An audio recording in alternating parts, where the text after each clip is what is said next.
टिब्बी में ओवरलोड वाहनों पर कार्रवाई करने, निलंबित आरसी बहाल करने की मांग को लेकर लगाया धरना। जनता ट्रक यूनियन के पदाधिकारियों ने एसडीएम को सौंपा ज्ञापन। खबर हनुमानगढ़ जिले के टिब्बी से है। ओवरलोड वाहनों पर कार्रवाई करने एवं निलंबित आरसी बहाल करने, धान की सरकारी खरीद शुरू करने की मांग को लेकर जनता ट्रक यूनियन के पदाधिकारियों एवं सदस्यों ने मंगलवार को कस्बे के हुणताराम चौक पर बेमियादी धरना लगाया। शाम 6 बजे मिली जानकारी के मुताबिक ट्रक यूनियन प्रधान रविंदर धारिया ने बताया कि हनुमानगढ़ जिले में ओवरलोड वाहनों पर सख्त कार्रवाई करने, निलंबित रजिस्ट्रेशन सर्टिफिकेट यानी आरसी को बहाल करने सहित विभिन्न मांगों को लेकर एसडीएम एवं थानाधिकारी को ज्ञापन सौंपा गया।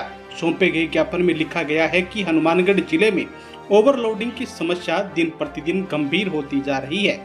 जिले के विभिन्न क्षेत्रों में ट्रैक्टर, ट्रालियां एवं बाहरी वाहनों द्वारा क्षमता से अधिक माल ढोया जा रहा है, जिससे सड़कें क्षतिग्रस्त हो रही है व आम जनजीवन ने वाहन चालकों की सुरक्षा को खतरा उत्पन्न हो रहा है। वर्तमान में कुछ ट्रकों की आरसी को निलंबित कर दिया गया है, जिन्हें शीघ्र बहाल किया जाए। साथ ही जो ट्रैक्टर, ट्राली अथवा अन्य वाहन नियमों के विरुद्ध ओवरलोडिंग कर रहे हैं, वह टिब्बी से अवैध रूप से ट्रैक्टर, ट्राली खुलेआम 250 क्विंटल वजन उठाकर हरियाणा सीमा तक जा रहे हैं, उन पर भी कठोर कार्रवाई की जाए।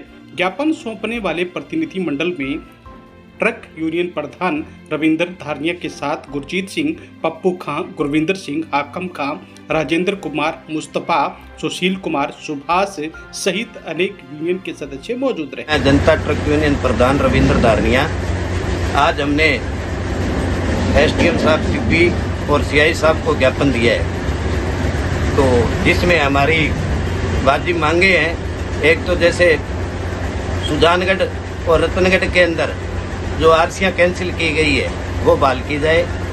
दूसरा, ओवरलोड को लेके चल रहा है, तो यहाँ पे हमारे ये जो बदरी की और रास्ते में मीट वगैरह ओवरलोड ट्रक आ रहे हैं, उनको रोकथाम की जाए। और टिब्बी धान मंडी से ट्रैक्टर, ट्रोले जो है 250 कुंटल वजन डाल के ले जा रहे हैं, जिससे ट्रक वालों को रोजगार नहीं मिल रहा है। इसलिए भी वो ट्रैक्टर बंद किए जाएं और ट्रकों को काम मिल सके इस वजह से। और एक धान की सरकारी खरीद हो। टिब्बी क्षेत्र जो है धान का क्षेत्र है बहुत बड़ा, तो यहाँ पे जो सरकारी खरीद है धान की होनी चाहिए।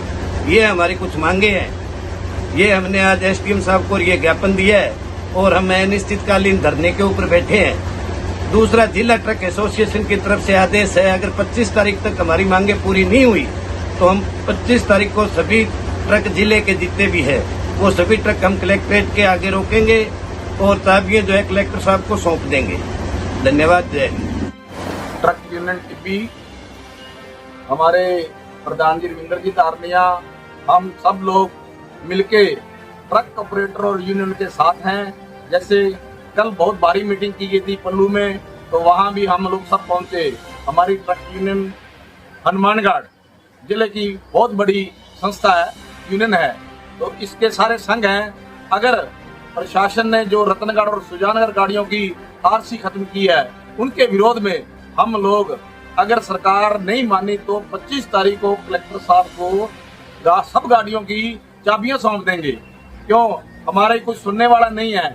गाड़ी को किसी उद्योग के साथ नहीं जोड़ा गया है, तो गाड़ी वाला तो सोचता है ये गाड़ी वाले ऐसे बैठते हैं, लेकिन गाड़ी और किसान एक हिंदुस्तान की रीढ़ की हड्डी है, जिसकी वजह से आपके फल सब्जियां घर पहुंचते हैं एक गाड़ी वाले के तरफ से ही पहुंचती हैं। जो ड्राइवर है, मन चाहिए किसी ने कार लगा दी तो ड्राइवर को पीट दिया। आरटीओ, डीटीओ ड्राइवरों को इतनी मतलब शब्दावली गलत बरतते हैं और डंडों से पीटते हैं। तो इसलिए हमारी केंद्र सरकार को गुहार है, गडकरी जी को, परिवहन मंत्री जी को, ये हमारा समाचार सुने, गरीबों के हक में बात करें। अगर आगे वाली लाइन में कोई ड्राइवर नहीं बनेगा तो देश कैसे चलेगा? ये देश की रीढ़ की हड्डी है। इसलिए हम निवेदन करते हैं कि गाड़ियों में यंग जवान जब प्रॉफिट होगा तो भाग करके इस धंधे में आए। ये 70 परिवारों को खाना देती है गाड़ी, 70 परिवारों को। और जो हमारे व्यापारी से माल लोड कर लेते हैं, 3-3 दिन व्यापारी गाड़ी खाली नहीं करता, तो उनकी मनमर्जी से माल में नमी होती है, वो गाड़ी में पैसे वसूलते हैं, कांटों में फर्क होता है, तो उसमें गाड़ी वाले को लगाया दिया जाता है जिन्हें माल कम कर दिया। तो इनके लिए हम ये आपसे बेनती करते हैं कि इन चीजों पर प्रशासन का ध्यान चले। और दूसरी बात ये, अब हरियाणा सरकार ने एक प्रदूषण कार्ड का 10,000 रुपये चालान कर दिया।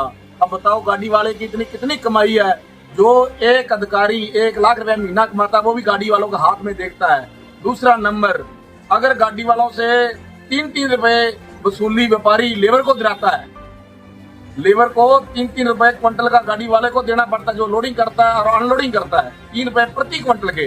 तो इनके लिए प्रशासन का ध्यान जाए, जो गाड़ी वाले का शोषण हो रहा है बहुत इनको गंभीरता से लेने की जरूरत है। अगर गाड़ी लाइन में आने वाली पीढ़ी नहीं आएगी, लोगों विदेशों में जाके ड्राइवरी करते हैं और मालो माल है, यहाँ गाड़ी मालिक की कोई औकात ही नहीं है भी एक किसी को कोई 2 शब्द कह सके। दूसरी बात, हमारी जो टिब्बी बेल्ट है इसको राइस बेल्ट घोषित किया जाए। दूसरे नंबर, यहाँ PR दान बहुत होता है, तो केंद्र सरकार से हमारी गुहार है कि इसकी यहाँ भी से खरीद की जाए, हनुमानगढ़ से खरीद की जाए, पीढ़ी बंगाल से खरीद की जाए, ताकि किसानों को उचित मूल्य मिल सके। और किसान का माल बिकता नहीं है, किसान कभी पंजाब में मिल जाता है, कभी उसको हरियाणा में मिल जाता है। उसकी बजाय जो बीच में व्यापारी बैठे हैं वो मन की रेट से, गवर्नमेंट ने तो 2200-2300 रुपया रेट दिया है, लेकिन वो 1600-1700 के भाव में खरीदते हैं और व्यापारी किसान का शोषण करते हैं। इसके लिए हमारा केंद्रीय सरकार को ये निवेदन है कि इनका पुनर्विचार किया जाए। धन्यवाद। और आपकी मेन समस्या क्या है टिब्बी ट्रक यूनियन की? ट्रैक्टर को लेके क्या कहते हो आप? ट्रैक्टर को लेके हम ये कहते हैं कि ट्रैक्टर बीच छोटी ट्राली है, डबल टायर है। हालांकि ये किसान का एक गड्ढा बल्द है, व्यापारियों ने खुद ट्रैक्टर ले रखे हैं, खुद 5-5, 4-4 ट्रैक्टर ले रखे हैं, जिसमें 20 टन तो गाड़ी पास करती है और 20 टन ट्रैक्टर पर डाल के वो खुला माल ले जाते हैं। ये बताते हैं कि ये जिम्मेदार का माल है, लेकिन जिम्मेदार का माल वो नहीं है, व्यापारी का माल है। कहाँ तक लेके जाते हैं ये ट्रैक्टर वाले? ये पूरा कैथल, हरियाणा, कैथल, त्रावड़ी, करनाल तक भी जाते हैं। इनको 500-400 किलोमीटर कोई दूरी नहीं लगती। अच्छा, हाँ। तो टिब्बी धान मंडी में सरकारी खरीद नहीं हो रही? धान सरकारी खरीद बिल्कुल नहीं हो रही। व्यापारी मनमर्जी से व्यापारी से माल खरीदते हैं और उसका शोषण करते हैं। जो 2200-2300 का रेट है तो उसको अपने 1600-1700 के भाव में लेते हैं, और उसकी मजबूरी है। एक किसान कहाँ ले जाके बेचेगा, तो उसको घेरना ही पड़ता है, बेचना नहीं, उसको घेरना पड़ता है।